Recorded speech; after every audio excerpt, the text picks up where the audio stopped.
The great thinkers in our world today, who are women with daddy issues and men with mommy issues, tell us that the traditional traits of masculinity are toxic, and therefore we must redefine masculinity. As our society is objectively diseased today, I think it's probably a good idea to let a sick society tell me what healthy masculinity is. So today, I'm gonna do a test run on being the kind of man that politically correct society tells me I should be. So let's give it a shot. Talk about your feelings all the time. Because the feminine way of processing feelings is to talk about them all the time, women have informed us men that apparently we're supposed to behave like women in this regard. Like, Kevin's just so rude. He makes me so angry. He didn't even invite me to the thing that some other people, but not everyone, got invited to. Who does he think he is?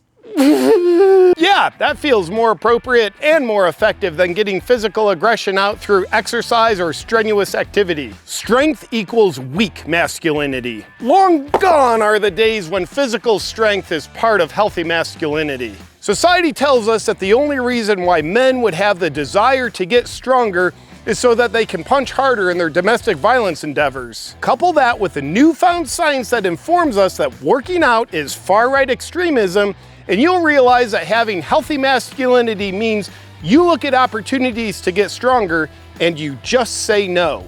No! Amazing feminine queen goddess, could you carry this water jug for me? Don't be a protector. As a man, you need to detoxify yourself of the harmful idea that you need to be the protector of your family. Thinking of yourself as a protector means you have complete disrespect for a woman's strength to fight off attackers who are stronger than her. Babe, I heard a noise outside. I think someone's out there.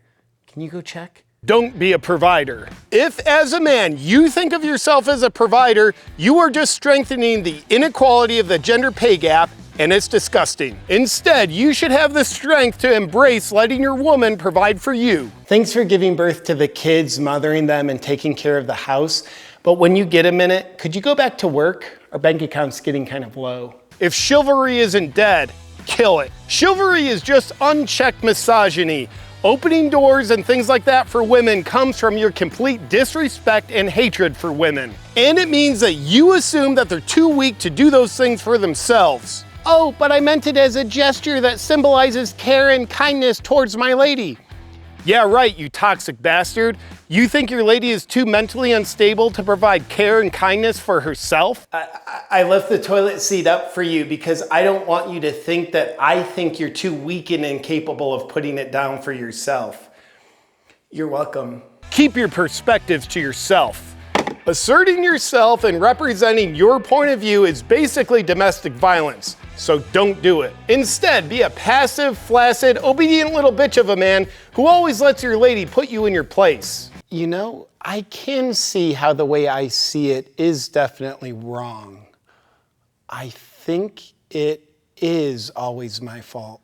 My day of testing out what our sick society standards of what a man should be has been a great success. I've learned that the more I act like a woman, the more of a healthy man I am. And all it costs me is my self-respect, suppression of my natural state as a human, and my family's well-being. And if you're a man, I encourage you too to adopt society's new standard of what a man should be. Because by suppressing your natural masculinity, you'll be helping make the world feel like a much safer space for women, which I guess implies women aren't capable of feeling safe on their own and they need us to do it for them.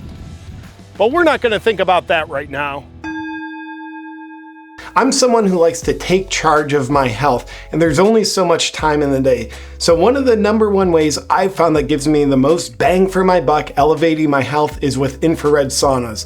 And the way I do it, with the Bond Charge infrared sauna blanket. Being someone who loves to have good health and good energy, I was always stressing out about like, how do I do detoxification? How do I elevate my metabolism? How do I de-stress? How do I make sure I get better sleep? But once I started using the Bond Charge infrared sauna blanket, I found it easy because I was accomplishing all those objectives at once. And I feel better because of it. I find I have more energy, I melt my stress away, and I find I sleep much better. And here's the best part, normal infrared sauna systems are super expensive and take up massive space in your home. I don't like to spend a ton of money and have a bunch of blocky crap cluttering up my home. But the infrared sauna blanket solved that problem for me too. It's the most cost-effective infrared sauna system on the market, and I love the fact that it's compact. When I want to use it, I just roll it out, then when I'm done, I wipe it down and put it away.